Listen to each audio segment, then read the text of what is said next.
حالات بہت مایوس کن ہیں، لیکن حضور کی دی ہوئی خبریں ہیں، وَهُوَ الصَّادِقُ الْمَصْدُوقُ، منطقی طور پر بھی میں ان کا قائل ہوں اور حضور کی احادیث کی روح سے بھی قائل ہوں۔ اس سے پہلے جو مستقبل قریب ہے، اس میں ابھی مسلمانوں پر بہت سخت دن آئیں گے، عذاب کا کوڑا اور شدید سے شدید تر ہوگا۔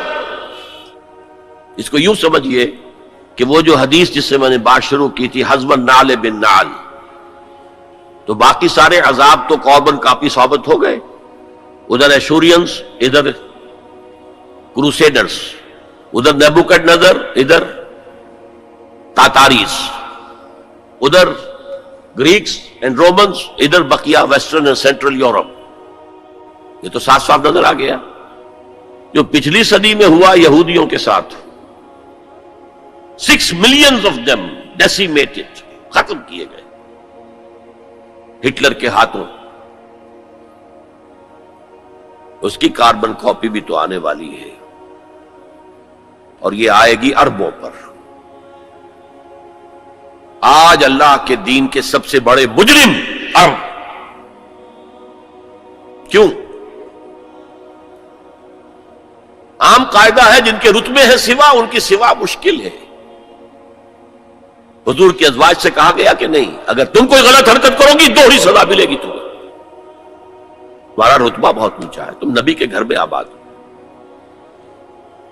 عربوں کو اللہ نے فضیلت دی کہ محمد ان میں سے تھے، رسول عربی ہیں صلی اللہ علیہ وسلم۔ یہ رتبہ بلند ملا جس کو مل گیا، ہر مدعی کے واسطے دار و رسن کہاں۔ پھر سب سے بڑی فضیلت کیا ہے؟ ان کی اپنی مادری زبان میں قرآن موجود ہے، اللہ کا کلام۔ ان کو قرآن کے سمجھنے میں کوئی دقت تو نہیں ہے۔ یہاں میں تو آپ سے کہتا رہا ہوں عربی سیکھیں، عربی سیکھیں، عربی سیکھیں، تاکہ قرآن کو اس کی اپنی اصل زبان میں اپنی آنکھوں سے پڑھ سکیں۔ وہاں تو ان کو تو ضرورت نہیں۔ پھر بھی ان کا اگر یہ حال رہا کہ جو ملک بھی کولونیل رول سے آزاد ہوا، اس نے یا تو اپنا قبلہ کر لیا ماسکو کی طرف اور یا واشنگٹن کی طرف، تو ان سے بڑا مجرم اور کوئی نہیں۔ ایک حدیث میں آیا ہے ویل للعرب من شر اقترب، بہت ہلاکت اور بربادی ہوگی۔ ایک مرتبہ ام سلمہ رضی اللہ تعالی عنہا نے، ام المومنین، پوچھا کہ یہ جو آپ فرما رہے ہیں کہ اتنی بڑی تباہی آئے گی، اتنے بڑے مسلمانوں کے اوپر برے حالات آئیں گے، تو عرب اس روز کہاں ہوں گے؟ فرمایا العرب یومئذ قلیل، بہت کم رہ جائیں گے، بہت بڑی تباہی آنے والی۔ اور اس کا نقطہ آغاز کیا ہوگا؟ ویسے تو ہے جو کچھ ہو رہا ہے فلسطین میں، اسے وہ 30 کروڑ عرب بھی دیکھ رہے ہیں، اور باقی 100 کروڑ مسلمان باقی بھی دیکھ رہے ہیں، تو کوئی کسی طرف سے احتجاج تک نہیں ہے۔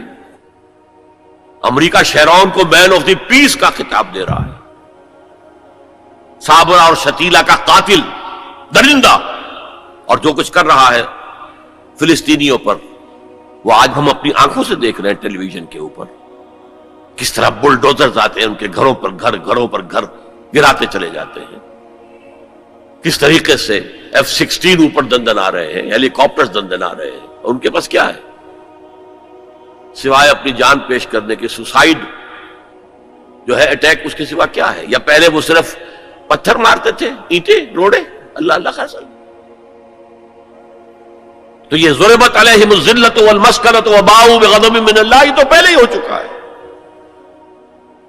لیکن جن دو چیزوں پر یہودیوں کا اور west white Anglo Saxon Protestants کا اتفاق ہے، وہ ایجنڈا، 4 نکاتی ایجنڈے پر یہ متفق ہے۔ نمبر 1، جلد از جلد وہ جنگ ہونی چاہیے جس کی خبر بائبل میں دی گئی ہے، ارمگیڈون، بائبل کی آخری کتاب ہے ریویلیشنز، مکاشفات یوحنا۔ یہ یوحنا، جون جو ہے، یہ حضرت یحییٰ نہیں، حضرت مسیح کے حواریوں میں سے ایک جون ہے، ان کے مکاشفات ہیں، اور اس میں یہ ہے کہ ایک بہت بڑی جنگ ہوگی تاریخ انسانی کی، آرمگیڈون، اور اگر آپ دیکھیں گے ڈکشنری میں تو لکھا ملے گا a very big war which will be fought between the forces of good and evil before the end of this world. آرمیگڈون جلد از جلد ہونی چاہیے. نمبر 1، عراق پر حملہ اس کا نقطۂ آغاز ہے. آگے یہ سلسلہ کدھر بڑھتا ہے یہ ابھی دیکھنے کی بات ہے. نمبر 2، گریٹر اسرائیل قائم ہونا چاہیے تاکہ پوری دنیا کی یہودی آ کر سما جائے. ابھی تو اس چھوٹے سے اسرائیل میں تو ساری دنیا کی یہودی تو نہیں آ سکتی. اور یہ کہ فلسطینیوں سے اس ارض فلسطین کو پاک کیا جائے تاکہ نہ رہے بانس نہ بجے بانسری. یہ خودکش حملے بھی ختم ہو جائے. یا انہیں سمندر میں پھینکو یا انہیں جارڈن کی طرف دھکیل دو، چلے جاؤ ادھر.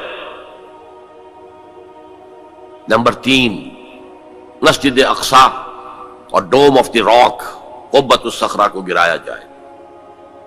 نمبر 4، ٹیمپل تعمیر کیا جائے، 3rd ٹیمپل، جس کی پوری تیاری کر چکے ہیں، جس کے پورے نقشے بن چکے ہیں، جس کے لیے اس کی جو بھی انٹرنل ڈیکوریشن ہوگی اس کے لیے سب کچھ تیار ہو چکا ہے. اور یہ انتفاضہ جو ریسنٹ شروع ہوا ہے یہ شیرون کے دورے کی وجہ سے کہ وہ مسجد اقصی میں داخل ہوا اور وہ دیکھ رہا تھا جگہیں کہاں سے ہمیں فاؤنڈیشن بنانی ہے اور کیا کرنا ہے. 4 باتیں گنوائی میں نے.